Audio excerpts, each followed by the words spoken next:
Assalamualaikum warahmatullahi wabarakatuh. Waalaikumsalam warahmatullahi wabarakatuh. Selamat datang di podcast Rumah Quran Al-Fatih bersama saya Rahma Syifa. Nah, di kesempatan kali ini kita akan berbincang-bincang, kita akan mengobrol bersama pimpinan yayasan kita, yaitu Ustadz Mutawad Doi SH. Assalamualaikum Ustadz. Waalaikumsalam warahmatullahi wabarakatuh. Bagaimana Ustadz kabarnya Ustadz? Alhamdulillah sehat. Alhamdulillah. Ustadz, saya mau menanyakan nih, boleh nggak Ustadz? Menanya apa? Kalau penting ya tanya, kalau nggak penting ya usah tanya. Saya mau nanya Tadi Ustadz. udah bertanya ya? Tanya kabar gitu kan? Ustadz, bisa diceritakan nggak sih Ustadz, kisah Ustadz Mondok dulu itu bagaimana? Alhamdulillahirrahmanirrahim. Bismillahirrahmanirrahim. Assalamualaikum warahmatullahi wabarakatuh.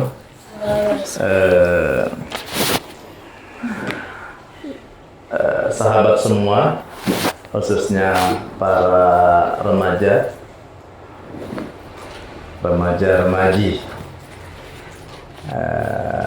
mudah-mudahan apa yang kami sampaikan ini bermanfaat. Dan terutama ini saya mau iklan sedikit dulu, iklan baju. Alhamdulillah ini bajunya eksklusif ya, dilengkapi dengan puring jas, bahannya bagus, harganya juga insya Allah terjangkau ya. Mudah-mudahan ada yang mau pesan.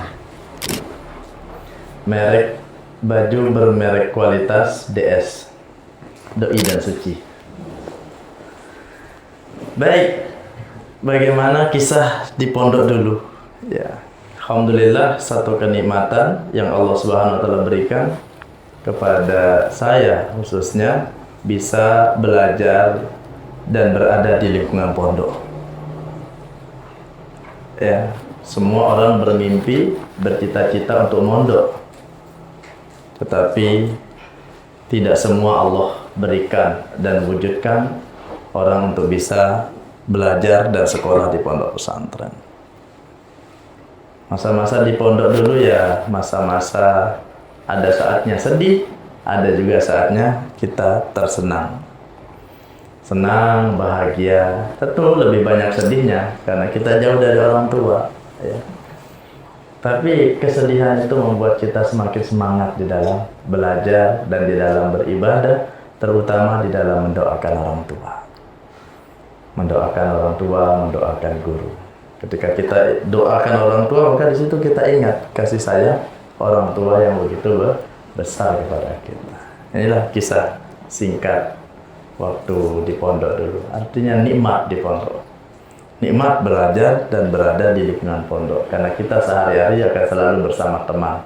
Makan bareng, pergi ke kamar mandi bareng, tapi bukan mandinya bareng.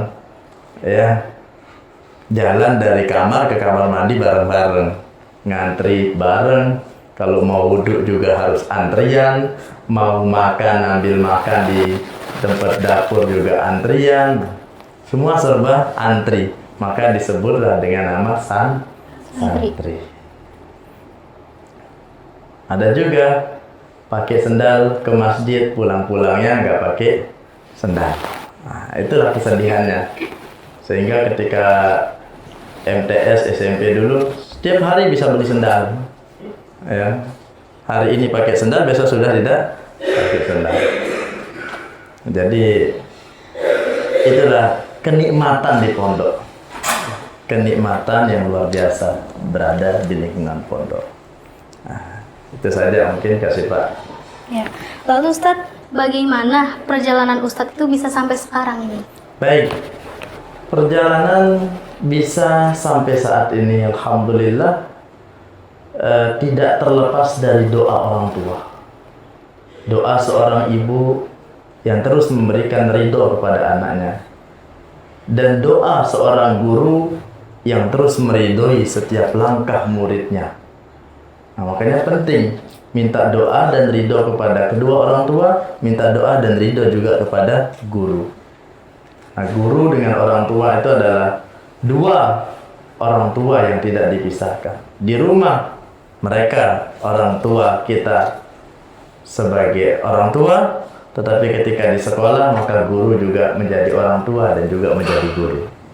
Ya. Alhamdulillah, perjalanan di Jakarta juga penuh dengan kesedihan. Ya.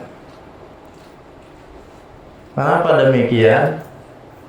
Ya, karena di Jakarta, di kota ini, kalau tidak sungguh-sungguh di dalam bekerja, di dalam beraktivitas, maka tidak mendapatkan apa yang akan dicita-citakan. Jadi dulu alhamdulillah pernah jadi pedagang, dan sampai sekarang masih jadi pedagang. Pedagang cilok, pedagang sosis, dan yang lainnya. Hingga saat ini masih menjadi pedagang baju. Dulu berawal dari pedagang sosis, tuh ya. Sekarang alhamdulillah naik pangkat dikit ya, jadi pedagang baju yang berkualitas. Ini murah, 750.000 ya. 750.000 ya, alhamdulillah. Dengan berjualan itu saya bisa sekolah, bisa kuliah. Dengan menjadi marbot, cleaning service di masjid juga bisa kuliah, bisa hidup di kota. Ya. Apalagi dengan menjadi guru privat, juru ngaji, dengan menjadi muazin di masjid-masjid, menjadi imam, alhamdulillah, sedikit demi sedikit cita-cita Allah berikan wujudnya, hingga kemudian sampai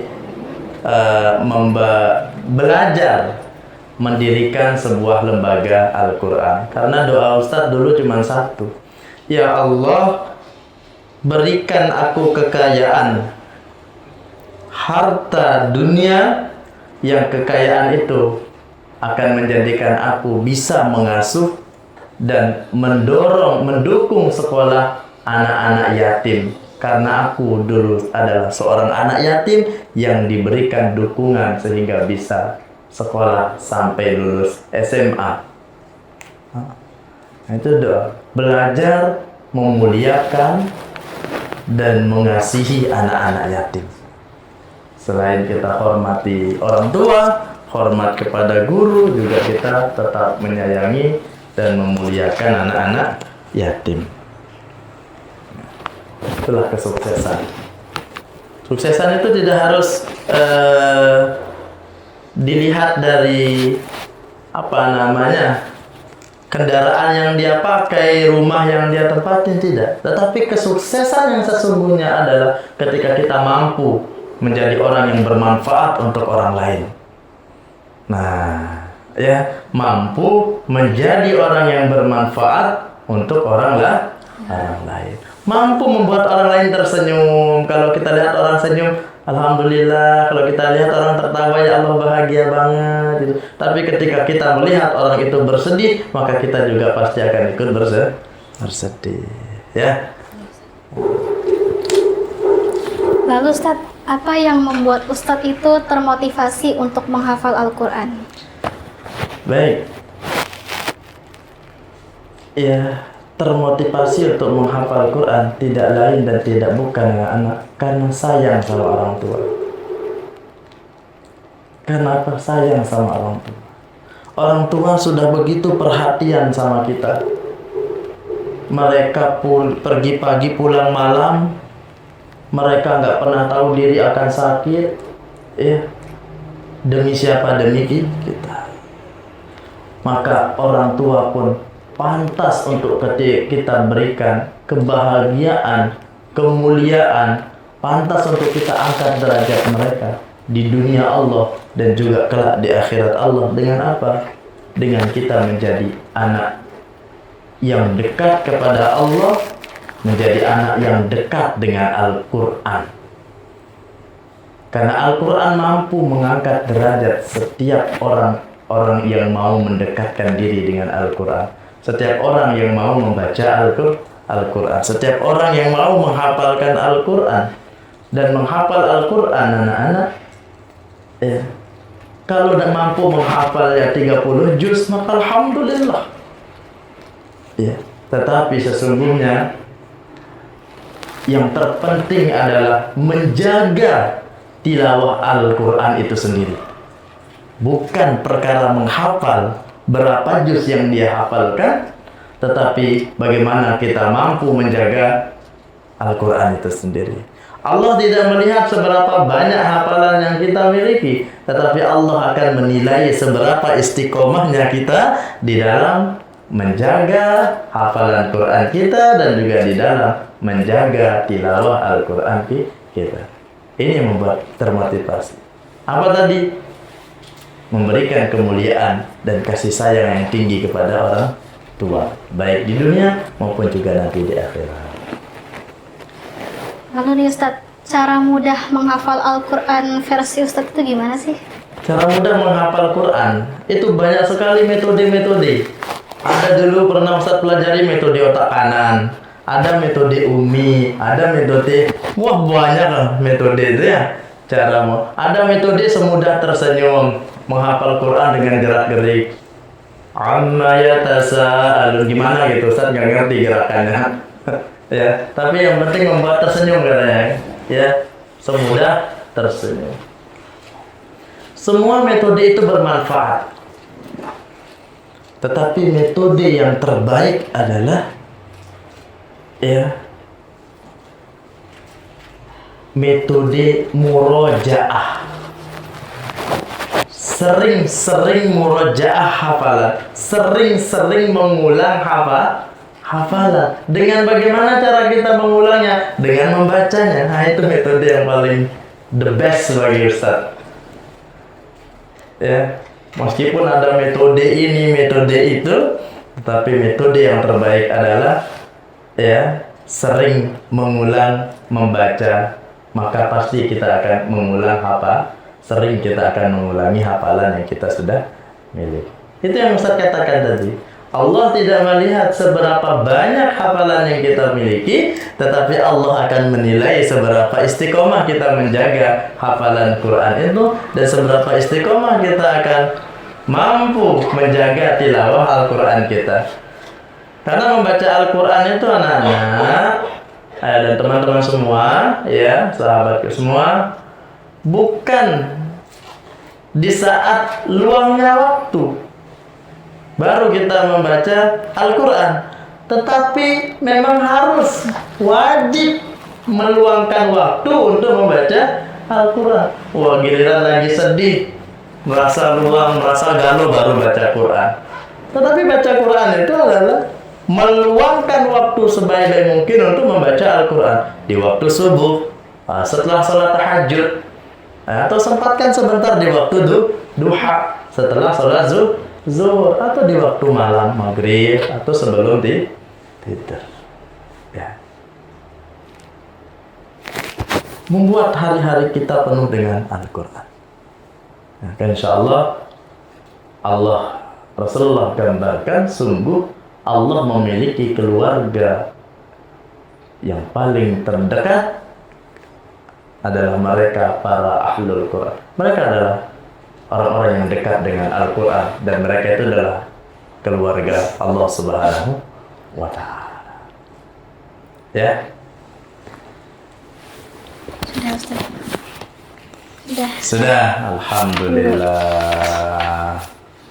Terima kasih semua ini atas pertanyaannya, dan mudah-mudahan bisa memberikan manfaat malam ini, ya, baik untuk diri Ustaz sendiri dan juga untuk kita semua. Semoga kita terus istiqomah di dalam belajar agama Allah, di dalam belajar Al-Quran, dan istiqomah menjadi anak-anak yang soleh dan salehah. Terus membanggakan dan memberikan kebahagiaan untuk orang tua. Ustaz akan tutup dengan satu kalimat, dengan satu ungkapan. Jangan pernah membuat seorang ibu menangis. Karena bisa jadi di saat ibu menangis, ya, maka di situ Allah mencabut keberkahan ilmu kita. Tetapi buatlah seorang ibu terus tersenyum dan bahagia. Meskipun kita tidak menjadi anak yang berprestasi di sekolah, tapi kita mampu membuat orang tua tersenyum bahagia dengan kita menjadi anak yang rajin melaksanakan ibadah salat 5 waktu di masjid ataupun di musola. Inilah yang membuat orang tua akan merasa bahagia. Ya Allah, meskipun anakku nggak bisa baca, tapi ya Allah, alhamdulillah senang saya lihat dia sholat 5 waktu. Ya Allah, senang bahagia saya melihatnya anakku bisa azan. Itulah kebahagiaan. Karena kebahagiaan yang hakiki yang orang tua inginkan adalah ketika mereka meninggal nanti, maka anaknya lah, putranya lah yang akan berdiri di depan menyolatkan ibunya, menyolatkan ayahnya. Anaknya lah itu, putranya lah yang akan memimpin dan mengimami sholat ketika orang tua sudah terbaring jasadnya.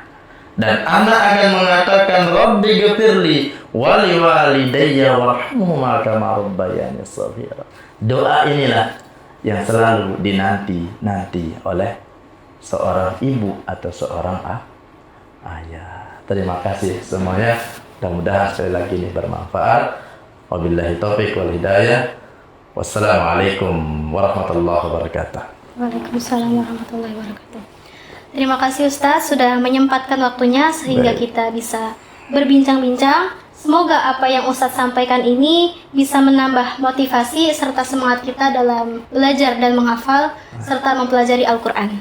Saya Rahma Syifa, pamit undur diri. Wassalamualaikum warahmatullahi wabarakatuh. Waalaikumsalam warahmatullahi wabarakatuh. Tolong Mang Dik fotoin aku di situ, dari situ.